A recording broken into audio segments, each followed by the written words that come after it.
Hi, back to 8.3, one more problem, and then I just wanted you to see continuous. I think why there's some maybe misunderstanding on this one is because when you look at a continuous and we define it the way we just did for discrete, if you think that's the probability x is x and y equals y over probability x equals x, then um, it looks impossible because remember we said there's no probability at a point. So this is really 0 over 0 and it really doesn't make any sense. But we would still like to be able to find a conditional density function for y given x. So basically what this is saying through here, I'm kind of doing a little derivation, is that you have to think of it as limits, as x, the limit as x approaches this little x, right? So I'm really not saying x is exactly x, but as you approach little x. So this is kind of what I'm saying. I'm kind of looking for the CDF first, and then taking a derivative, and yeah. So wow, I'm not being very clear. So this won't be the nicest thing I say. Okay, so basically, the problem again is you don't really have equality. Think of these as limits as you approach x, as you approach y. You can't really think of exactly x equals x. It's just not going to be possible. So that's why I start deriving this, which is the CDF, and then I can take derivatives. But think of it as approaching x, and I just use a lot of ideas that you've already learned in calculus to get to the point that I wanted to. So big point, conditional, we're still dividing them exactly as we did before. It's the joint divided by the marginal, and again the joint divided by the marginal. So I notice I also put these on the quiz, so I don't totally want to do them, but I want to show you a little bit. You already know how to find. So I'll skip this. By now, I think if you're very careful and you draw your region of interest, that you can find the marginal of x. I mean, we've done that. Because it's continuous, we're going to integrate over a y's. You should get a function for x. And then to find the conditional here, the conditional really then is you're going to look at the joint over the marginal. So I didn't put everything here. This is the simplified version. So again, remember that this right here is equal to, let me go back to my pen. This is f of x, y over f of x.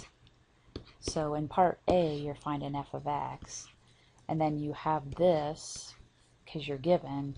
So if you look at this ratio then and simplify it, this right here should turn out to be what you get for your conditional density function. So I'd like to see you show this. I mean, I'm giving you the answer to kind of make sure you did part A right and that you look at this division right, but this is what you should get down to. So assuming that I have that, I wanted to show you what I mean by this. So this is really the probability.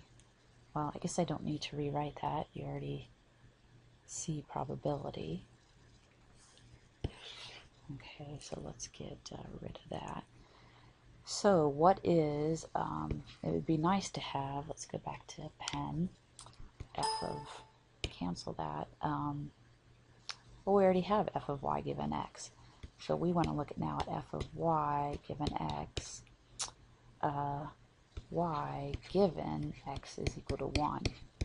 So I'm setting my x, and I'm trying to find the conditional of y, that y is between 2 and 3, given I've set down now x is 1.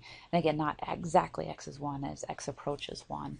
So if we go up to this function, this would be 6 minus 1 minus y over 6 minus 2 times 1. And now this is for y's between 2 and 4, because once we've set x, and y is not conditioned in the support on x.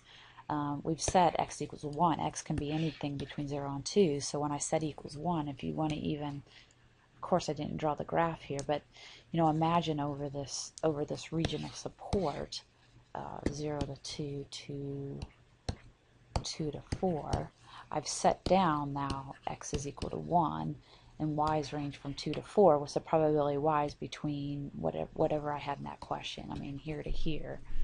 So we're setting our y, or sorry, we're setting our x.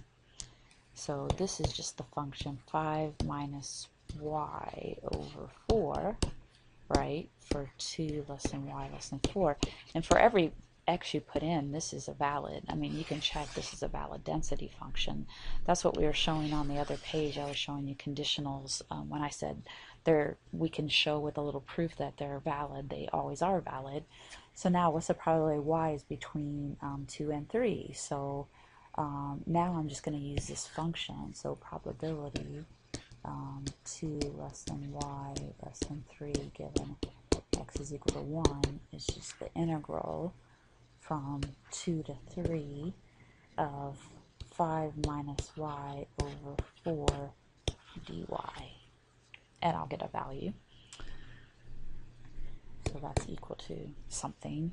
And then actually down here, expected value of y given x is equal to 1. Again, we already know that when x is equal to 1, this is my density function. So this is just going to be the integral of f of y given x